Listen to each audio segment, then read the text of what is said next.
Hi, and welcome to Creepy Crime Story, where the darkest truths aren't imagined. They're real. She stepped out to secure her child's future and disappeared. No 911. No taped-off room. In Minas Gerais, Brazil, the clocks didn't agree and the stories didn't match. When a body never returns, the evidence has to. We begin in the Belo Horizonte, Contagem metro area, June 2010. The victim is Eliza Samudio, 25.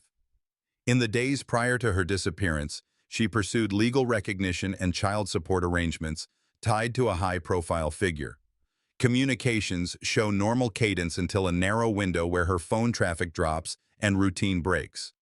From an investigative standpoint, that window defines everything: last known contacts, transportation access, and which devices still ping close to her path.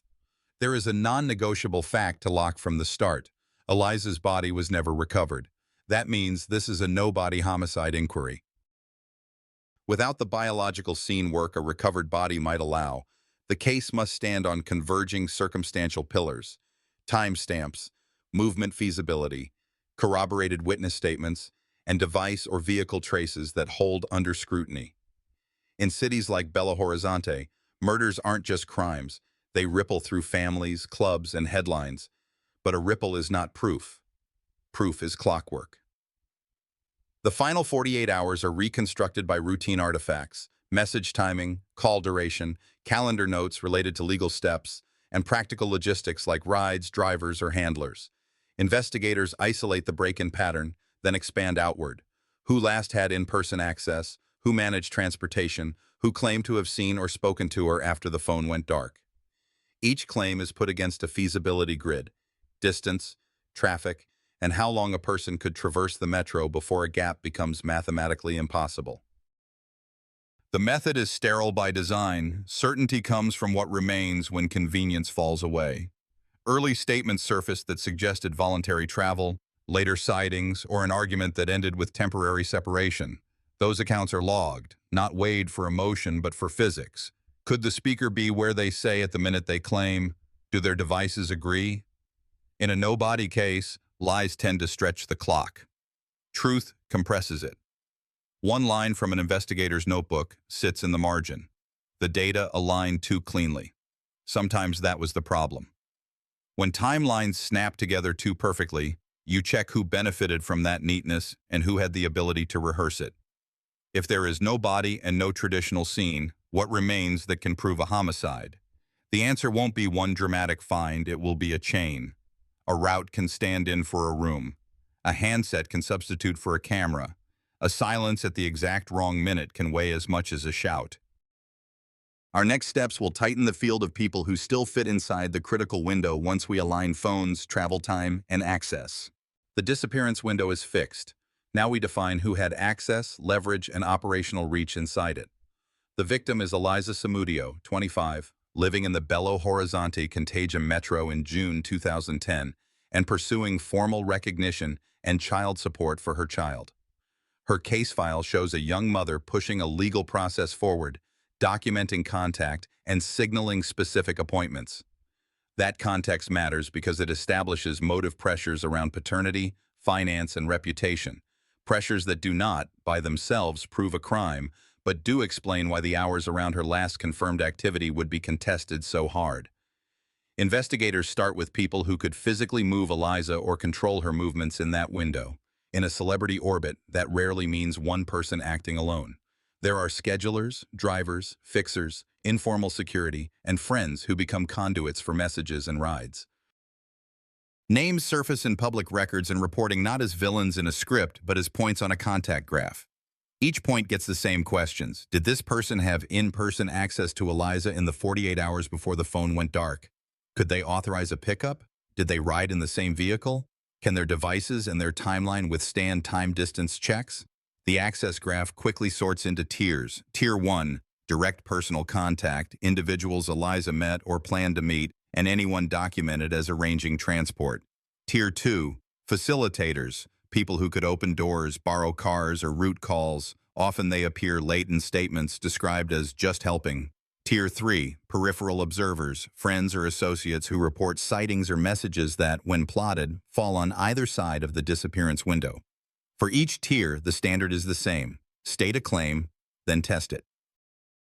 If a driver claims a long pickup and drop-off, distance and traffic must make sense for the hour. If an assistant claims to have seen her after the last confirmed message, the handset presence and any corroborating witness should reflect that. When a story relies on memory alone, it is bracketed until a physical or digital trace supports it. A second axis is incentive. Who faced legal exposure if Eliza's petitions succeeded?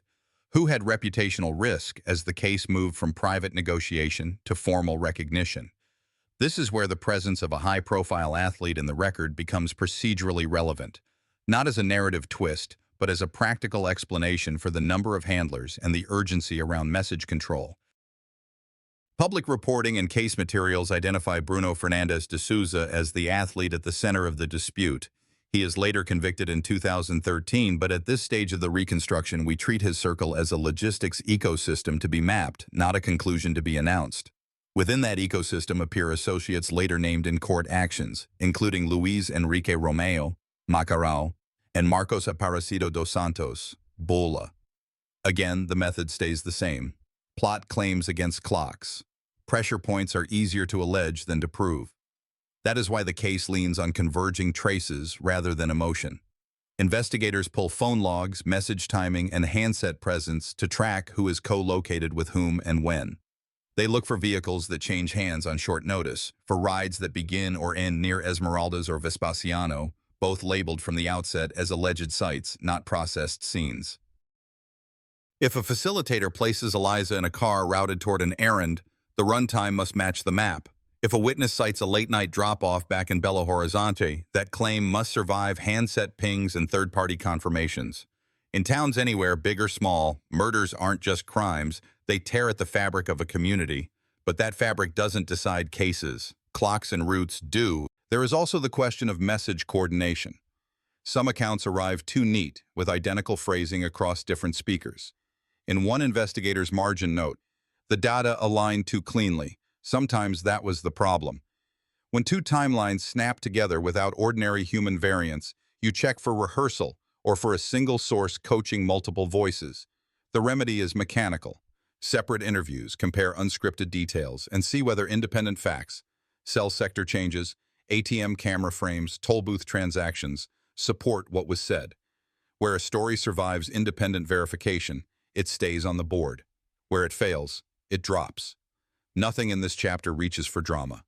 The goal is narrower and more durable. Isolate the people who could move Eliza, isolate the people who could move information about her, and watch where those two sets overlap.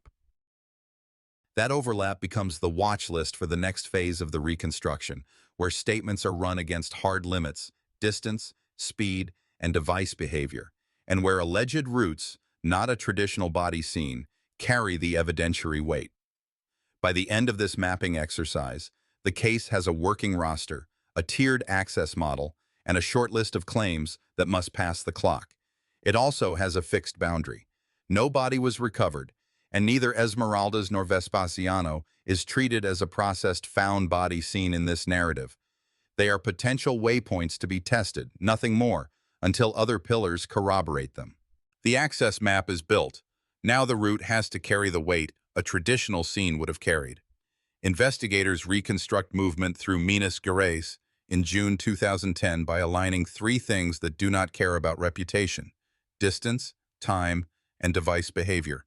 Two locations appear again and again in statements and reporting: Esmeraldas and Vespasiano.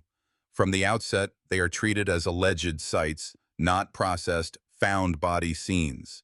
No body was recovered in this case. That constraint dictates the standard of proof. The road becomes the room. The first constraint is time.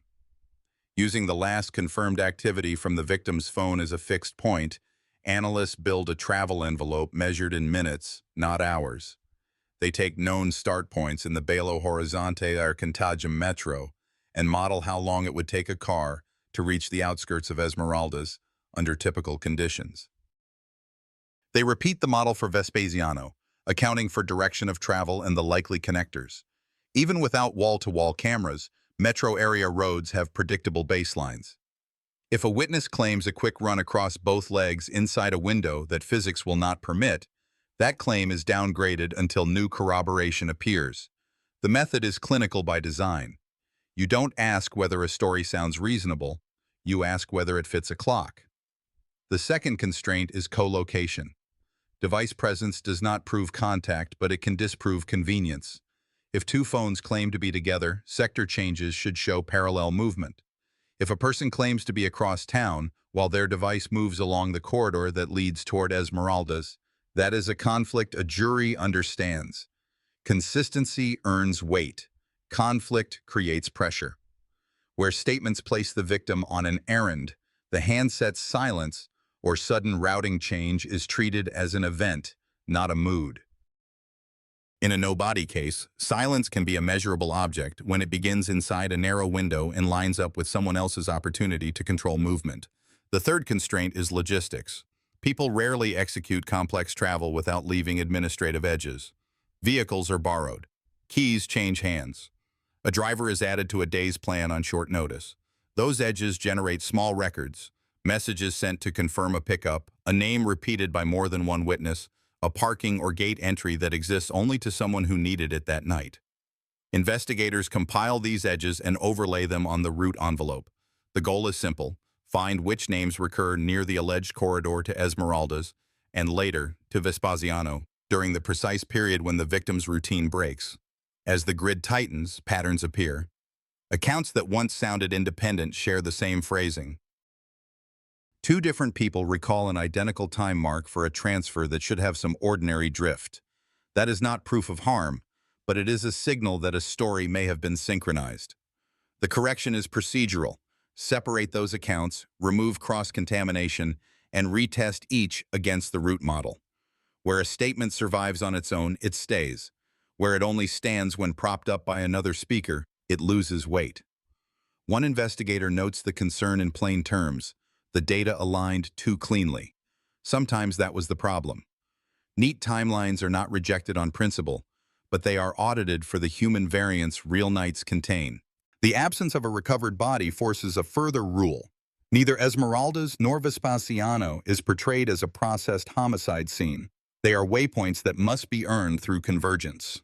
When a witness places a holding at one location, the question is not whether such a place could exist. It is whether the known start time, drive time, and device behavior make that placement viable. When another witness refers to an act in Vespasiano, the question becomes whether there was time to travel there from the prior point and back without triggering contradictions in other records. If the map demands an impossible turn or a return trip that would have left a visible footprint elsewhere, the map wins, not the story. For viewers following this reconstruction, here is why the route matters. In a conventional case, bioforensics would establish cause and sometimes sequence. Here, the court later recognizes death by asphyxiation on the record without a recovered body. That legal act rests on the confidence of the chain around it. Repeated statements that survive separation, a window that can be satisfied by actual travel, and device behavior that refuses to back a convenient alternative. Roads and minutes become the stand-ins for what the scene could not provide. This section also prepares for the next phase. A handful of names cluster along the corridor that leads out from the metro toward Esmeralda's. A narrower set remains plausible for the second leg toward Vespasiano. The overlap between those sets forms a working shortlist. It is not a verdict. It is a cue for the next tests: device-to-device proximity, message timing against actual road distance, and any third-party confirmations that anchor a person to a location when it mattered. Allegations of confinement or killing will always be tested here, not in theory, but against a map that either can or cannot be driven in the time claimed. The human reality is not ignored. Travel envelopes are built on ordinary lives: a mother trying to formalize support for her child, meetings scheduled at inconvenient hours because influence prefers quiet, and an investigation that must keep its distance from public heat until the math is done. Justice is not served by noise. It is served by sequences that hold when you strip them down to minutes and miles. That is the discipline that allows a jury years later to accept a homicide without a body. In cases built without a recovered body, the first job is to define what counts as evidence. Here, there is no autopsy, no biological scene to process, and no laboratory chain that begins with remains. The standard does not disappear, it shifts. The law permits a homicide finding when independent pillars converge: consistent statements that survive separation, time-distance feasibility, device behavior that aligns with those statements, and legal recognition of death. That last element matters in this record. A court order later acknowledges death with asphyxiation as the cause. It is not an autopsy. It is a judicial act grounded in the chain developed by the investigation. From an investigative standpoint, asphyxiation as a legal conclusion must be held apart from the more sensational claims that follow a case like this. Over time, media reporting repeated allegations of strangulation, dismemberment, and disposal. Those allegations are kept in a separate bucket here, marked as testimony or secondary reporting, and not lab confirmed because there are no remains. This is not an evasion, it is discipline. The audience deserves the distinction between what a judge accepted as part of the legal narrative and what was alleged in statements. When the evidence is largely circumstantial, precision is not a luxury. It is the only way to keep a jury's confidence years after the fact. The physical category in a no-body case looks different but still exists. It includes items, spaces, and movements that interact with the victim's last known routine. Think vehicles that appear and disappear on short notice, rooms or outbuildings tied to access holders, and objects whose handling changed at the wrong time. Keys, phones, entry passes. None of these items prove death alone. Together, they can prove planning, confinement, or concealment around the same window the phone went silent. In Minas Gerais in 2010, that meant following ordinary logistics with extraordinary care. Who controlled which car? Who could open a gate in Esmeraldas? Who knew a route into Vespasiano that would keep travel times inside the narrow envelope established in the last section? The next layer is silence as an event. Silence is not mood. It is a measurable break when it starts inside a fixed window and coincides with movement controlled by others. If her handset had maintained a normal pattern and then stopped only after a benign detour, the chain would be weak. Instead, the silence arrives while certain people had the ability to direct transport. That is not enough. It still must be paired with route feasibility and corroboration from independent sources. But it is a signal that earns a place in the file, especially when another device, held by someone with opportunity, moves in a path consistent with Esmeraldas and, later, Vespasiano. Physical spaces matter even when they do not yield forensic swabs or recovered tissue. An alleged holding site is examined for signs of access control and timing. Who could open it that night? Were there practical barriers that require accomplices? Locks, security patterns, dogs, neighbors? If a witness claims confinement occurred, the question is not whether confinement is theoretically possible. The question is whether the people named could realistically coordinate entry and exit at those hours without leaving a separate administrative trace. In a metropolitan region, coordination leaves paper dust, text confirmations, caretaker notes, scheduled maintenance shifted an hour so a gate stays open. The file seeks those edges. When 2 or 3 of them line up with the handset's last normal behavior in the travel envelope, a court can treat the absence of biological samples at that address as expected rather than exculpatory. Because there is no body, prosecutors must handle cause with care. Asphyxiation appears in the legal record as the accepted mechanism of death. That is a conclusion about how life ended, not a statement about where or with which tool. It is consistent with certain testimony. It is not a forensic lab result. The distinction matters for viewers and for jurors. Courts accept cause in no-body cases when the chain around it is strong enough. Witnesses who were tested separately, statements that agree on the core act even when details differ, and physical or digital facts that make the method plausible within the travel limits.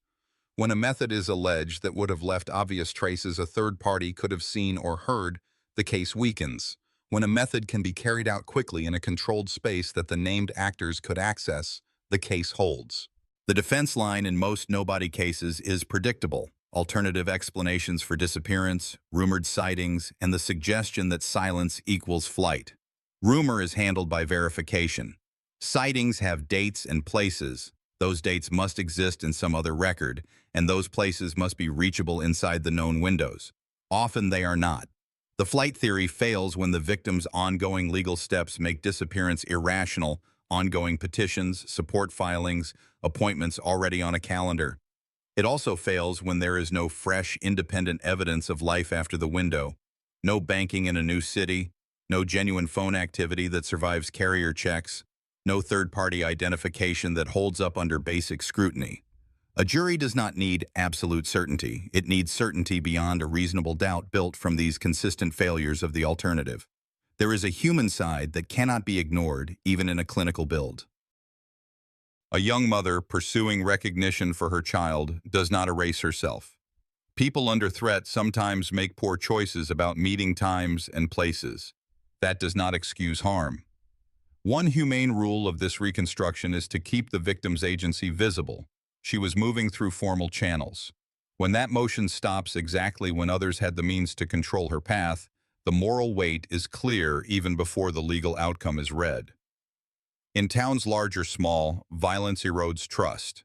In cases like this, trust is rebuilt when institutions show that a missing body is not a free pass. What remains for the investigation after this point is to push the statements through the constraints already built. The Esmeralda's window as an alleged holding period, the Vespasiano leg as an alleged killing period, and the gaps in between where coordination would have to be proven by real-world logistics. If a claimed sequence implies physical movements that would have intersected with neutral witnesses or systems, gas stations, toll lanes, staffed gates, those intersections must be present in some form. An absence that fights probability hurts the theory. An absence that matches an off-hours route or a private entry supports it. The difference is settled by timestamps and independence, not by persuasion. All of this explains why the later issuance of a death certificate with asphyxiation as cause is not a narrative flourish. It is an anchor. It tells the jury and the public that the system took the convergence seriously enough to recognize the end of a life even without a body to bury. That is exceptional, but not rare in modern jurisprudence. The safeguard is the standard of proof, not the presence of remains. As the next steps unfold, you will see how the combination of route feasibility, device co-movement, and separated statements narrowed the field from broad speculation to a small circle of individuals who stayed inside the critical window when the phone went dark. The files now turn to what people said happened, and whether their words can live inside the minutes and miles we already locked. Every statement is separated, time-stamped, and tested against travel feasibility between Belo Horizonte, Contagem, and the alleged waypoints in Esmeraldas and Vespasiano. No shortcuts, no composite narratives. One account at a time. Investigators start with direct contact claims, people who say they met or moved Eliza Samudio in the final 2 days. If someone reports a pickup close to the metro and a quick run outside the city, the route model from the previous section sets the ceiling. With normal traffic, a car cannot make both legs and return inside a window that a witness calls brief. When the clock refuses, the claim is downgraded until independent support appears. If a driver says he waited while an errand was handled, there should be a device pattern that pauses in a consistent sector, then moves again in a direction that matches the supposed destination. Without that pattern, I waited becomes I can't show I was there. Next come the facilitators, the voices who do not claim to have been with Eliza, but claim to have arranged movement, access, or cover. Their statements are useful only when they generate verifiable edges. A last-minute vehicle swap leaves a message thread. A gate opened after hours leaves a caretaker's note. A reassigned pickup shows up in an inbox. Where a facilitator can produce one of those edges, their value rises. Where all they produce is a memory that matches someone else's language too closely, their value drops. In a case without a recovered body, coordination is either real or it is rehearsed. The difference shows up in small, uncoached details. Peripheral witnesses, people who report seeing Eliza after the phone goes silent, are put through a tighter filter. Post-window sightings must land on a date and place that can be confirmed by something independent. A store camera, a toll record, an ATM frame, a third party with no stake. when a claimed sighting would require Eliza to travel back through the metro at a time that clashes with another person's device path headed toward Esmeralda's. The geometry fails. Rumor collapses under math more quietly than drama does, but the result is the same. The sighting falls away. Several accounts reference movement to a property described as a place where a private conversation could happen. The label changes by speaker, but the function is the same. A controlled space outside routine. Here, the test is entry and exit. Who could unlock it? How long would it take to reach from the last confirmed activity? Did any associated device pause where that property should be and then proceed toward Vespasiano within the only plausible window? If the answers line up, the property remains on the board as an alleged holding site. If not, it becomes noise. The standard is deliberately cold. Availability plus feasibility, nothing more. A subset of statements point to a second leg, a quick transfer from holding to a place where the issue would be settled. That language is vague by design. The timeline is not. The only way those claims survive is if the route from the alleged holding point to the Vespasiano area can be driven in the time left after the first leg, without tripping any independent system that would put the convoy somewhere else. A staffed gate, a toll camera, a bank transaction made at the wrong minute. When a second leg can be modeled without impossible turns, and when a relevant device moves in the same direction while Eliza's phone remains dark, the statement earns weight. If it requires a miracle drive, it doesn't. There are also statements that assign roles: who spoke, who waited, who gave an order, which the file treats as claims, not conclusions. The reliability test is always the same. Separate the speakers, ask them to fix their times without hearing the other, then see if their clocks can sit on the same table as the handset records. When two different people land on the same minute mark for a transfer that would normally drift 5 to 8 minutes, investigators look for coaching. Sometimes the fix is simple. Go back to raw carrier logs and build the movement from the devices up, not the storytellers down. When the devices in the travel envelope disagree with a neatly told sequence, the sequence moves to the margins. What remains after this pass is a smaller set of statements that can live inside the route we already proved. Those accounts agree on the core shape: an extraction from the metro, a controlled stop consistent with Esmeralda's as an alleged holding site, and a compressed second leg consistent with Vespasiano as an alleged killing site, while differing on non-essential details. The differences matter less than the alignments. A pause where a pause should be, a directional change when the road demands it, and silence on the victim's handset at the exact minutes when control must have shifted. None of that proves method. It proves that certain people remained inside the critical window while others quietly aged out. A quick word on alternative theories, because juries hear them and viewers do too. Claims that Eliza left voluntarily have to clear multiple hurdles: continued access to funds, authenticated communications after the window, and credible independent sightings. The record does not provide those. As for reports that she was seen days later in a different neighborhood, the time-distance grid rejects them when they collide with verified device movement in the opposite direction within minutes of the last activity.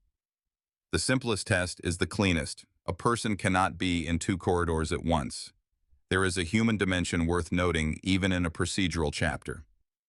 People shape their stories to protect themselves. Memory trims edges. Fear edits verbs. We account for that by relying on clocks and roads, not character. The humane value here is due process. Every statement is given a fair chance to prove itself against hard limits. If it survives, it stays. If not, it leaves. No implication needed.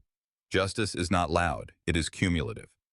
By the close of this phase, the case has a practical core: a handful of statements that match the map and the minutes, and a smaller group of devices that moved as those statements claim.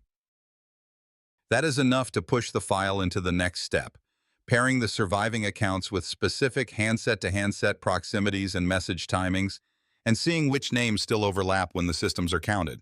When the spoken record starts to shrink under cross-checking, investigators shift to the silent witnesses, handsets, call records, and tower data.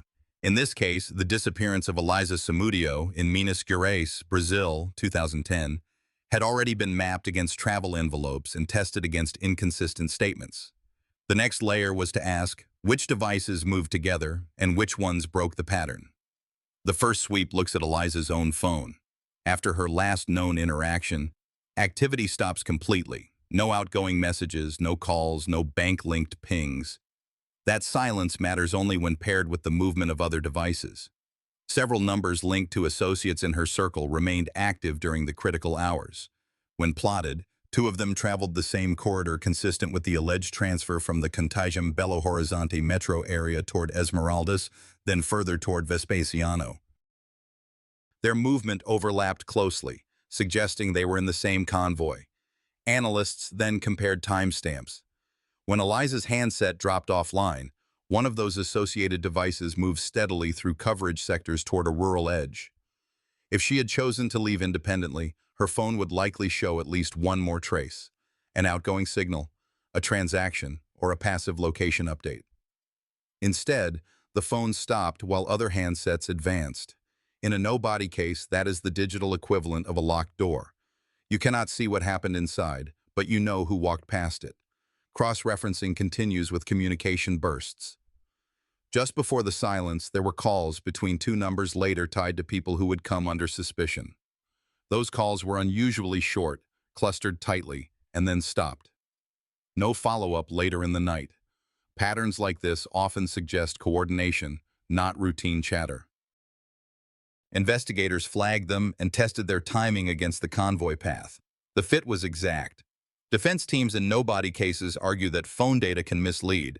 Coverage sectors are broad, and tower hops can misplace a device by miles. That is true. The safeguard is convergence. Here, multiple devices not only shared the same path, but also paused at the same intervals. One tower handoff can be coincidence. 3 aligned pauses, all while the victim's phone remains silent, form a sequence that jurors are willing to accept. From a narrative standpoint, this was the first time the digital record began to mirror what certain witnesses had alleged. Independent movement of phones gave weight to claims about a holding point near Esmeraldas and a later transfer toward Vespasiano. Importantly, the data did not prove method. No digital trail can show how a life ended, but it did prove control. Someone had the ability to move when Eliza could not. For the audience, the lesson is both technical and human. Technology often records what people intend to hide. Silence from one device is loud when every other handset keeps talking. The absence of Eliza's digital footprint past that evening wasn't just a gap. It was evidence that her choices had been cut off. By the time investigators stabilized the digital trail, attention shifted back to human testimony. In Brazil's Minas Gerais state, the disappearance of Eliza Samudio in 2010 had already been framed as a no-body homicide. Without a recovered body, testimony had to be dissected with the same precision as phone logs.